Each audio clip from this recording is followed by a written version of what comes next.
Bonjour tout le monde, bonjour Olivier. Là, pour faire suite à notre dernier épisode, celui sur la rédemption, Olivier, tu as une belle histoire pour nous autres. Oui, Monsieur Maurice, il s'est avéré que c'est pas tout le monde qui sait comment faire. Si je suis un gestionnaire tout d'un coup pour essayer de faire mieux, ben moi j'ai un petit retour d'expérience à vous raconter dans lequel moi-même et mes collègues on s'est mis au service de nos employés. Maurice et Olivier, vos deux gros coachs barbus, en avaient assez d'entendre. On est des gestionnaires et les employés travaillent pour nous, c'est comme ça. Ils ont créé des mutineries positives dans le monde du travail pour créer des pirates partout. Voici leur histoire. Capitaine Lefebvre, Olivier? j'ai un retour d'expérience pour les pirates aujourd'hui.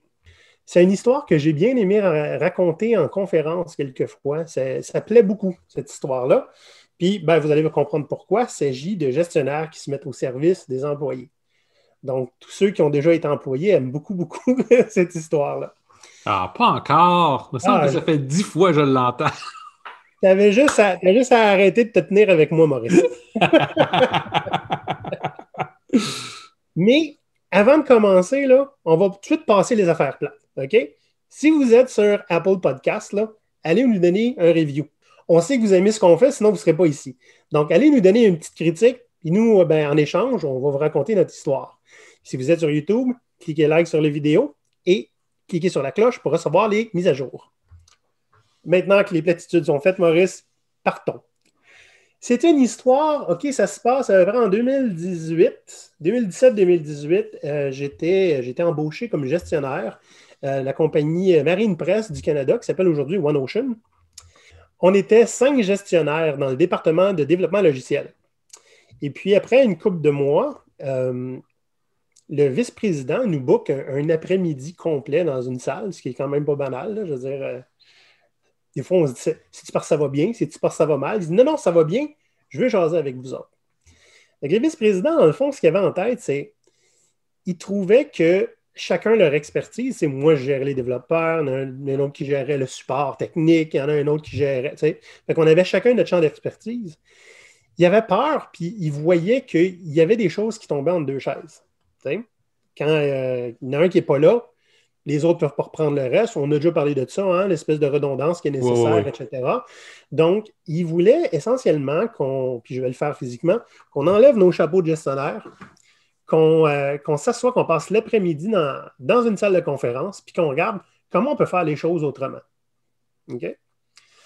Il faut savoir que pour pouvoir faire ce genre d'exercice-là, il y avait certains principes que la compagnie avait. OK? Puis que nous, tout le monde, incluant ce vice-président-là, on avait certains principes qui étaient super fondamentaux et c'est pour ça que ça a fonctionné. Donc, c'est important que je vous transmette un petit peu le genre de mentalité qu'on avait. Le premier principe, c'était que les humains sont bons puis c'est des experts. OK? Donc, l'idée là-dedans, c'est de faire confiance aux gens. On les a embauchés, tous ceux qui étaient sur le plancher, parce qu'ils étaient bons. Le deuxième principe, c'est que c'était plus important pour nous de faire confiance que de contrôler. Ça, c'est primordial dans ce qui va suivre. OK? Le troisième principe, c'est que la créativité était plus importante que la tradition. Ça, le meilleur exemple qu'on avait, là, c'est à chaque fois que les 5 gestionnaires avec le VP en meeting, on se jasait, on parlait d'un problème, puis que unanimement, on avait tout de suite une solution. Il y en a un qui levait la main et disait hey, des réflexes, ça. T'sais, on a tous eu la même solution en même temps. Pourquoi on a cette solution-là? Et là, on s'est rendu compte qu'il y avait beaucoup de biais et d'expériences passées qu'on ramenait en avant-plan, qui n'étaient pas nécessairement accordées avec le contexte. Donc, T'sais. en partant, vous aviez un assez bon bouillon de culture pour amener quelque chose d'un peu différent là, en place. Oui, en fait, c'était la suite logique. Et puis, ça ne veut pas dire que ça ne peut pas marcher si vous préférez contrôler, etc. C'est juste que ça va être plus difficile. T'sais. Hmm. Mais ça vaut la peine de l'essayer, je pense. Puis, ce genre de discussion-là entre managers vaut son pesant d'or.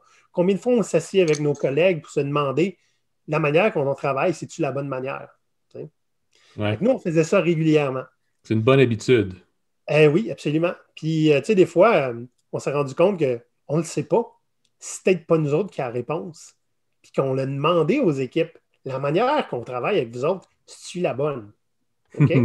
Et c'est un peu un mélange de tout ça qui a fait qu'on est allé s'asseoir dans cette réunion-là, dans le fond, où on a enlevé tous les titres, même le vice-président ne faisait pas le vice-président. OK? Et tout ce qu'il a fait au début, c'est donner ses attentes.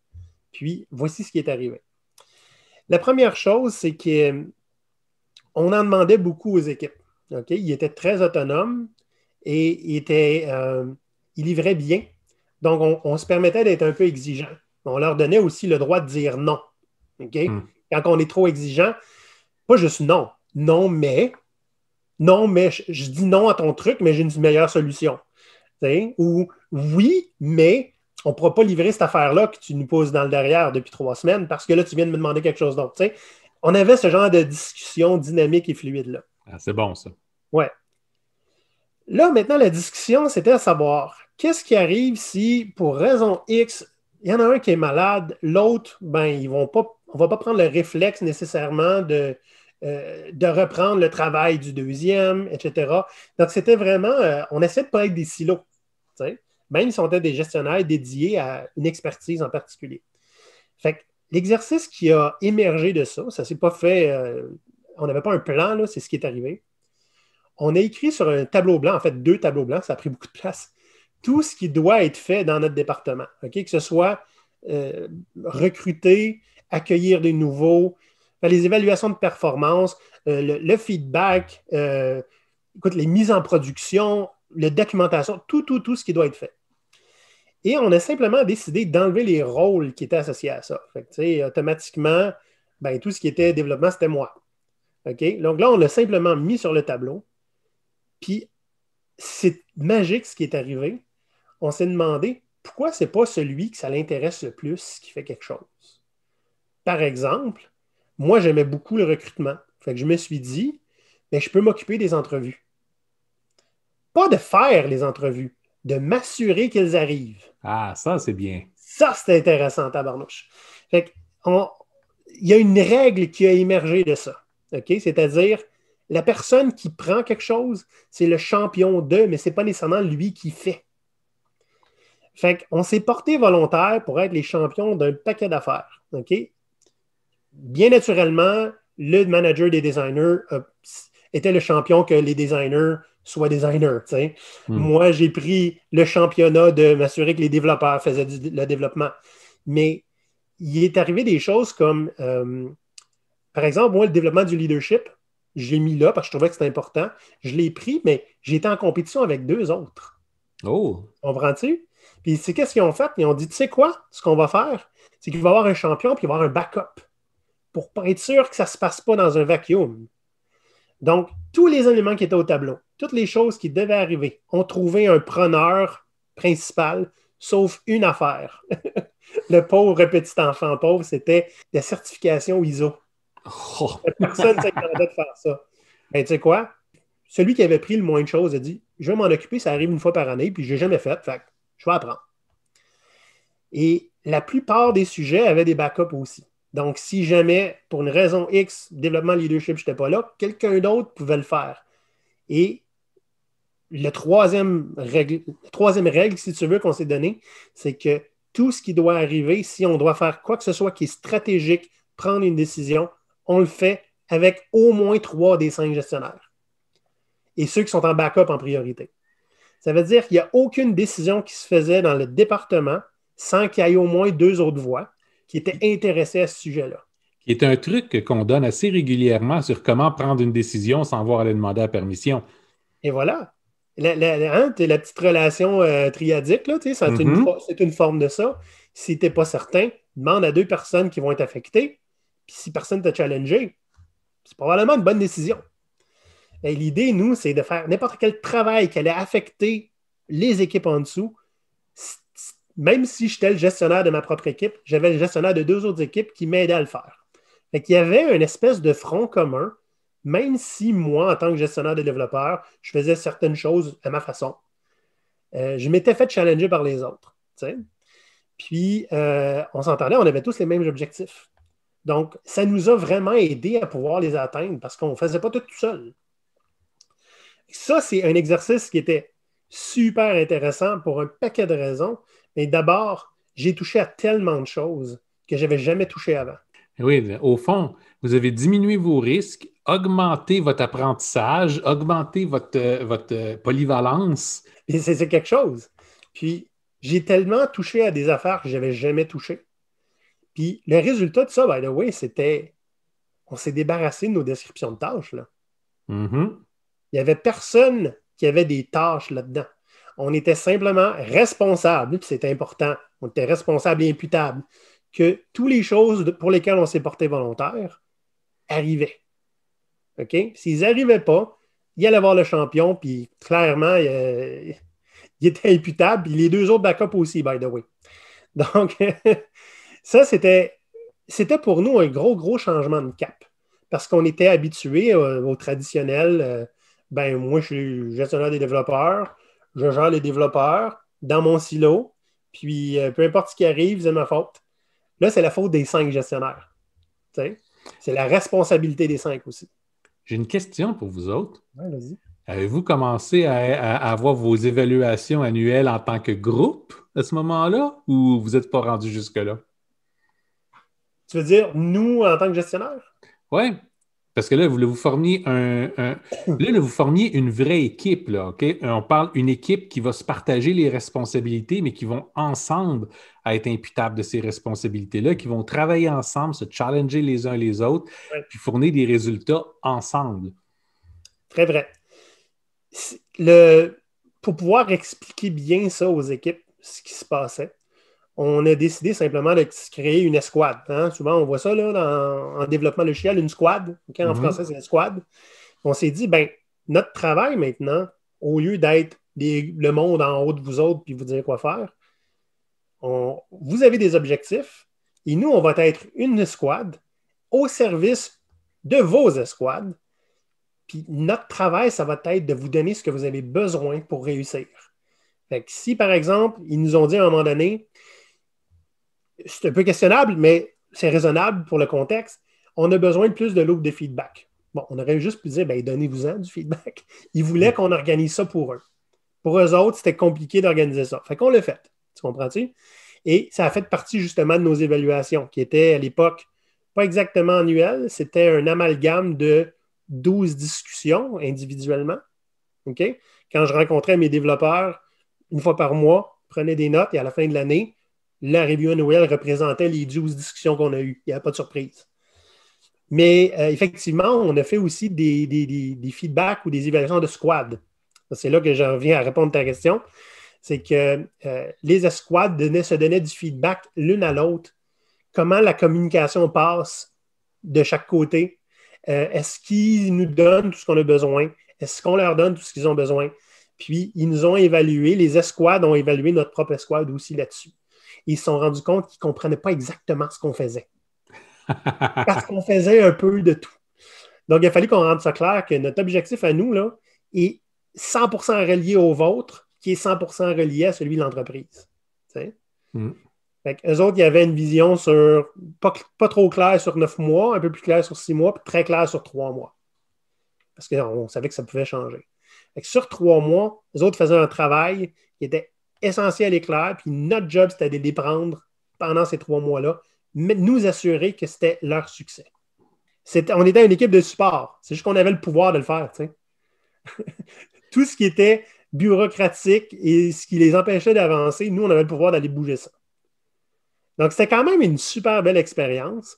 Puis, c'est quelque chose qui est éventuellement disparu.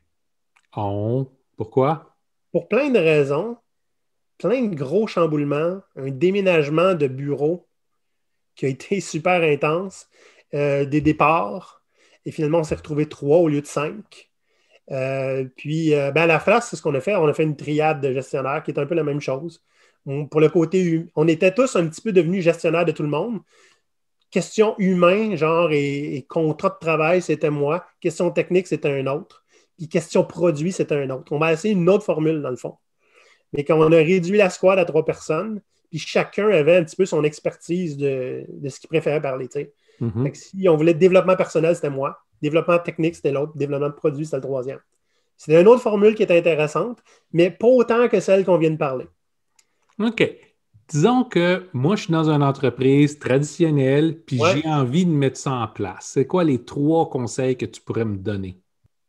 Assurez-vous que la mission du département au minimum ou de l'entreprise est super claire. Nous, ça l'était, et que c'était très facile pour une escouade de gestionnaires au service des autres équipes de les aider parce qu'on connaissait leurs objectifs, ils connaissaient leurs objectifs. Puis, évidemment, s'ils nous demandaient de l'aide sur quelque chose qui n'avait rien à voir avec l'objectif, c'était peut-être un petit peu dépriorisé. On demandait pourquoi. Tu comprends? OK. Admettons que votre objectif de département est sous-entendu, mais il n'a jamais été fait clairement. Qu'est-ce que tu proposes? Faites-le clairement. Oui, donc pas attendre que quelqu'un vous le donne. Vous autres, vous le faites. Si l'objectif de votre département n'est pas clair, OK? Vous avez quand même compris quelque chose. C'est juste que vous n'êtes pas certain que c'est la bonne chose. OK? Rendez-le visuel, l'objectif que vous avez compris que vous aviez. Puis présentez-le. Vous allez voir s'il y a du monde qui sont comme, ben vous êtes dans le champ ou pas. OK? Puis ça va mettre des choses assez claires sur qu'est-ce que vous devriez faire puis c'est quoi votre mission. OK? C'est mieux de faire ça puis faire des vagues que de ne pas le faire puis faire la mauvaise chose pendant 6 mois, 1 an, jusqu'à temps que quelqu'un s'en rende compte. C'est vrai.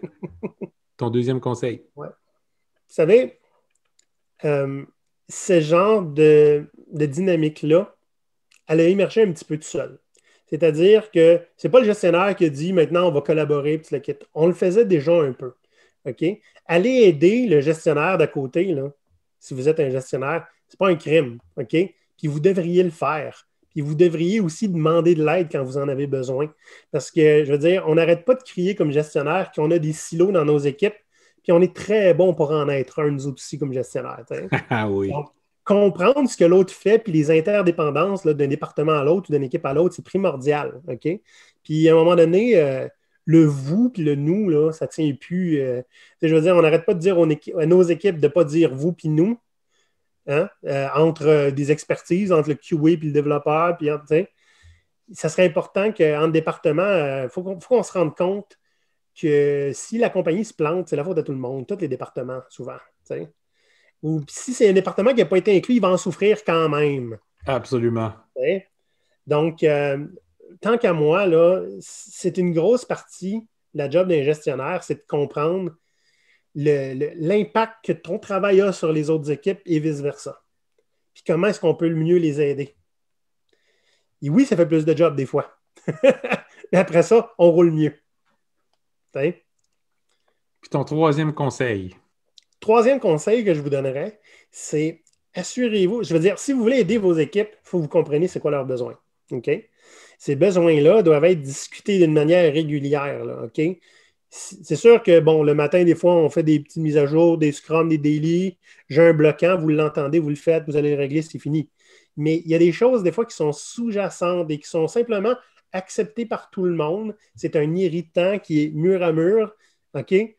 Ben, il faut que ça sorte, ces affaires-là aussi. Et nous, ce qu'on avait fait à ce moment-là, on a fait une espèce de forum tous les vendredis matins. Évidemment, à l'époque, on travaillait tous au bureau. On arrivait avec des pâtisseries.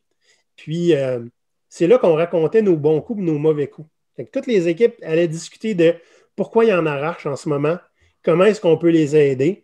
Et évidemment, si ça arrivait juste le vendredi, là, puis depuis lundi, qu'ils en arrachent, pourquoi vous n'êtes pas venu nous voir avant? OK? Cette discussion-là a dû avoir lieu une couple de fois. Mais de rendre explicite où est-ce qu'on en est pour que nous, on voit par rapport à l'objectif, bien, vous êtes en retard, là, comment on peut vous aider? T'sais? Comment est-ce qu'on peut reprioriser? Comment est-ce qu'on peut aller gérer les attentes de l'autre département qui attend avec votre produit? T'sais? Ça, c'est un point super important. Hein? J'ai travaillé dans des milieux où on avait des rencontres à toutes les semaines pour voir comment est-ce que les choses se passaient. Puis dans la rencontre, tout allait bien. On les faisait au début de l'après-midi, le vendredi. Puis à la fin de la journée, on allait, une grosse gang allait prendre une bière ensemble. Puis surprenamment, même si durant la rencontre, tout allait bien, puis il y avait 2, 3 petits éléments, tout le vrai problème qu'il y avait eu durant toute la semaine, les pires catastrophes, les plus grosses embûches, sortaient toutes après 2 bières. Fait qu'avec les pâtisseries, là, le matin, je peux comprendre. Quand l'environnement est plus relax, c'est là que les gens commencent à parler. Mais ça signifie que les gens ne sont pas confortables de parler dans un milieu plus officiel, dans un genre de rencontre de plus officiel. C'est vraiment quelque chose, en tant que gestionnaire, à porter attention à. C'est pas parce qu'ils vous disent qu'il ne se passe rien qu'il ne se passe rien. Oui. Tu sais, il faut faire attention aussi, là. La première rencontre avec les beignes, là, il fallait tirer les verres du nez là, pour les faire parler, les équipes. Tu comprends? Mais à force de le faire, puis qu'il n'y avait pas le choix, il fallait que tout le monde, au moins un représentant des équipes, raconte ce qui se passait, puis qu'est-ce qu'il y avait de. C'est quoi les bloquants et tout ça. Bien, à un moment donné, ils ont commencé à se préparer pour cette rencontre-là. Fait qu'avant 10 heures le vendredi matin, voici la liste de nos problèmes. Et nous, on prenait des notes dans le tableau. On prenait le tableau. Puis là, après ça, ben, notre équipe de gestionnaires allait s'approprier ça. Puis on se divisait ce qu'il y avait à faire en équipe. Je te dirais même plus que les forcer à participer, c'est vraiment bon quand il y en a un qui l'ose puis qui voit qu'il y a des actions qui sont faites sur son problème. Ben oui. Là, la confiance monte, puis les gens vont commencer à partager beaucoup plus facilement quand ils vont s'apercevoir que ce n'est pas fait pour être utilisé contre eux autres, mais au contraire, c'est fait pour faciliter leur vie, pour vrai. Alors, on le dit souvent, Maurice, hein, le meilleur moyen d'avoir la collaboration de quelqu'un, c'est de régler un petit problème. Exact. Ils sont plus gros, c'est possible. Exact. Là, il y a un truc aussi qui est intéressant que je n'ai pas pensé à parler tantôt. C'est que tu sais, le vice-président là, qui nous a emmenés dans cette salle-là puis qui nous a fait écrire tout ce qu'il fallait qu'il arrive sur le tableau, lui, il n'a pas mis son nom nulle part. Nulle part. À un moment donné, en fait, toi, Alex, tu fais rien. En fait, comme non. C'est que maintenant, je vais pouvoir me consacrer aux dossiers qui sont plus importants et qui sont en avant de nous autres. Et que vous avez maintenant non seulement la responsabilité de ce qui se passe, mais vous avez aussi le pouvoir décisionnel sur ce qui se passe. Et si vous n'êtes pas certain, vous viendrez me voir. Concertez-vous, venez me voir. Ça, c'est une belle attitude pour quelqu'un dans une position de direction. Ouais. Tu regardes en avant plutôt qu'en arrière, puis tu t'assures que tu as une bonne équipe en place, qui ont pris les bonnes décisions en place, en fait, qui sont organisées correctement. Après ça, tu lui fais confiance. Oui. Et je veux dire, ça n'a pas tout le temps été parfait. Il y a quelques fois où il a carrément overrule notre décision. Il était capable d'expliquer pourquoi. Ah, ça, c'est important aussi. C'était pas juste non, je mets mon droit de veto et c'est fini. Ça avait du sens. Il y avait un impact qu'on n'avait pas vu. Puis il y avait des meilleures décisions aussi qu'on n'avait pas vues. Ça, à cause de ça, puis à cause de ces explications-là, ça n'a pas dû créer de conflit vraiment. Ben, de la frustration, oui. Mais une fois qu'on a compris pourquoi, la frustration avait vite passé, puis on a fait ben oui, ça a bien du sens. Tu comprends? Mais les conflits, je veux dire, on en avait plein des conflits, mais c'était des conflits le fun, puis des conflits sains. On était dans un endroit là, où quand on s'enfermait ensemble, là, je ne suis pas d'accord. Mais parlons-en pendant 1 heure pourquoi tu n'es pas d'accord. Il faut qu'on comprenne pourquoi tu n'es pas d'accord. Puis, qu'est-ce qui fait qu'en tant que collègue gestionnaire, on est 4 qui iraient dans une direction, puis toi, tu voudrais aller dans l'autre. C'est quoi tes attentes par rapport à ça? Comment on peut faire pour que tu sois content, même si tu n'es pas d'accord? Le courage managérial, c'est entre autres ça. Je ne suis pas d'accord, mais je vais avec vous autres. Le courage, point. Tu ne peux pas tout le temps être d'accord. À un moment donné, tu fasses confiance à l'équipe aussi. Exact. Donc, c'était ça mon histoire, Maurice. Ça fait longtemps. Ça n'a pas duré si longtemps, comme j'expliquais, mais c'est une des plus belles choses dans laquelle j'ai participé, honnêtement, de ma carrière de gestionnaire. C'était de vraiment, officiellement, créer une escouade qui était au service des autres équipes. Puis c'est son seul rôle, à part, évidemment, des trucs de gestion normaux, son seul rôle, à part les trucs de gestion normaux, c'était de s'assurer du succès des équipes et qu'ils aient tout ce qu'ils ont besoin pour réussir. Là, je me sentais à ma place. Tu comprends? Ah, c'est excellent, ça. Ben, c'est une belle histoire. Puis maintenant qu'elle est enregistrée, tu aurais pu la compter à toutes les 15 minutes pour juste pouvoir envoyer les gens regarder le vidéo, puis je vais être finalement épargné. Enfin, cette histoire passe à la postérité. Les pirates, si jamais vous avez des questions, mais vous voulez essayer ça, venez nous parler.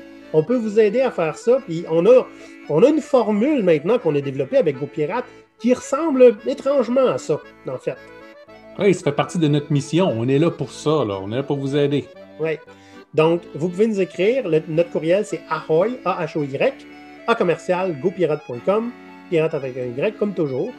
Et comme on a dispensé des platitudes plus tôt, ben, on peut juste vous dire, allez-y donc, puis créez-la votre escouade au service de vos employés, puis on va être là pour vous supporter, puis vous appuyer si vous en avez besoin. Exact. Et c'est tout. C'est simple, hein? Mhm. Maurice, on se voit au prochain épisode. Olivier, au revoir Bye bye, les les pirates. pirates.